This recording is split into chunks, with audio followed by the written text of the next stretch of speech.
Hello, and welcome to the Cancer Survivor Show, brought to you by The Chemo Girls.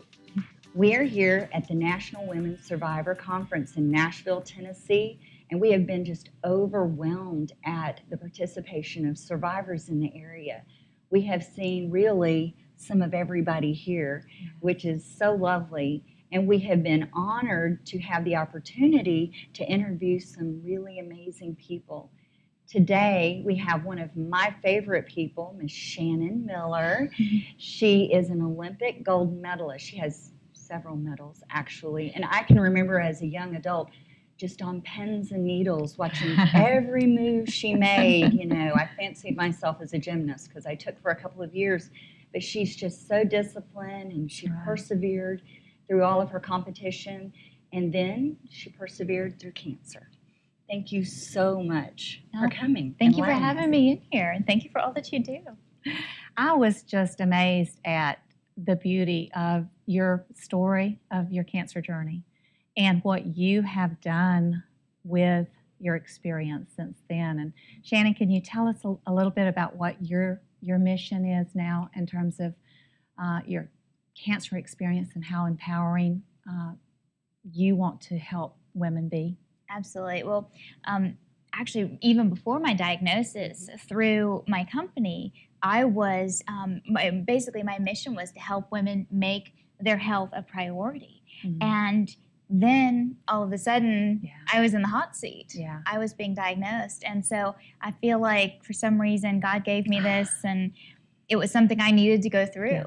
Yeah. And kind of understand where women are coming through. We talk about the same thing with so many people. It's like they're doing stress management before they get the cancer, or they've already gotten very interested in dietary intake before the cancer. Yeah, I agree with you that we get set up for these things and prepared. Yeah. You know, that's what I had to keep telling myself. This happens for a reason, and it really just propelled that mission. And my passion for helping women help themselves and really learn to put themselves at the top of the priority list, because it's not selfish to want to be healthy. And so for me, going through the cancer journey, obviously it was difficult, just like it is for any woman. But you ask yourself all these questions. Why? Why now? When everything is going well, and I think we just have to kind of take one step at a time. And it's so great to be able to learn from others who have gone before. That's why I love this Survivors Convention. I don't know how we haven't done it before. It's fabulous. It's a journey getting from that why me and why now to why not me and why not now, isn't it? But it is a process. And once you kind of come to terms with the fact that, okay, this is what I'm dealing with, now how am I going to deal with it? That's an important kind of mindset that you have to get to. Well, your story is beautiful. It is beautiful.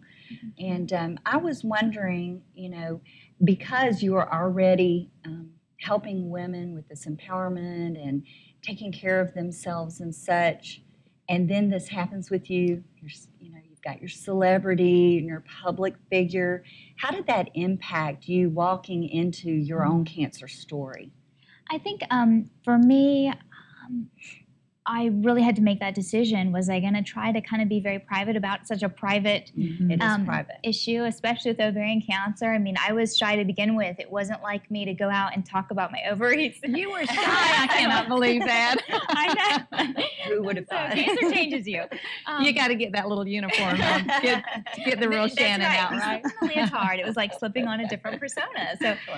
So for me, I talked to my husband about it, and we discussed it. And I said, I need to be very public about this, because women are going through this each and every day, and they need to know that it can happen to anyone. And if I could do anything to help another woman who's struggling with their own journey, then I wanted to do that. It felt, for me, it gave me a job, I guess, in a weird way. It gave me a job. It gave me something to do to kind of take my mind off of me. That's right. And say, okay, yes, I'm taking care of me, but I'm also helping others. And that really got me up every day. What a beautiful thing.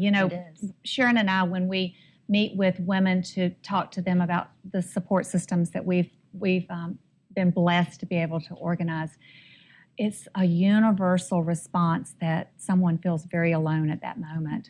And that's why we feel like it's our call to help that woman in that very day of diagnosis or shortly after, before that first chemo session, that they know that they're not alone. And that's what I felt so empowered with your message this morning at the conference was your mission is very similar to ours, is to reach out and let everybody know that they are not alone, and they do have empowerment to be well. That's right. Well, and it's so important because, I mean, if people can talk to you, doctors, nurses, even your family can tell you it's going to be okay or do this or that, but unless a survivor, unless someone who's been there, done that tells you, it's just, it's kind of not real, because you kind of feel like saying, but you don't know, but you don't know. Yeah.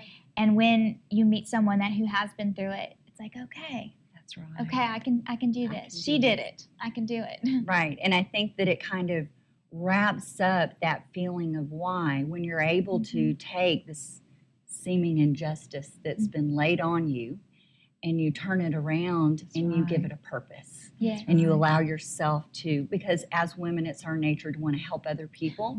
And when you use it as ammunition to be able to further our natural purpose, I just think that's a beautiful thing. It really just... It's empowering. It is. I love that the whole conference is about that. So, and getting back to the conference, so you're honorary chair. Can you talk just a little bit about that? Well, it's been such an honor to be the honorary chairperson. It's been incredible. I found out about this event a little over a year ago, and it's really just been a fabulous, fabulous thing. Judy and Karen, who put on this incredible event, have been amazing. I mean, they're amazing women, and the number of people that it took to really get it off the ground and get it going, it's incredible. But I hope that it just grows and grows. I know that it will. And for year number 1, the first National Survivors Convention, it's just been overwhelming in terms of the attendance. It's been a thrill. Yeah, everyone has had stories of just meeting long lost friends. You know, people that they never met before, but now they're best friends, and we have so much to talk about and so much to share. Well, we're going to put you on the spot. We always end our show. No math questions. No math. We always end our show with the not just surviving but thriving tidbit of the day. And that is just when you think of how that day or recently you have made a choice to lay down the mundane of everyday life and do something to bring value to that minute and thrive in the moment. Can you think of any way recently that you have made a conscious choice to not just survive, but thrive in the moment? You know, I think there's one silly thing that comes to mind. Shortly after my recovery, I took my son. He was, maybe a year and a half, 2 years old at the time. I took him to a pizza place, and he got some spaghetti, and we were sitting there, and he took the spaghetti bowl, and he put it on his head. And in that moment, you know, you're tempted to be like, what are you doing? No, what are you doing? And I just laughed. Yeah.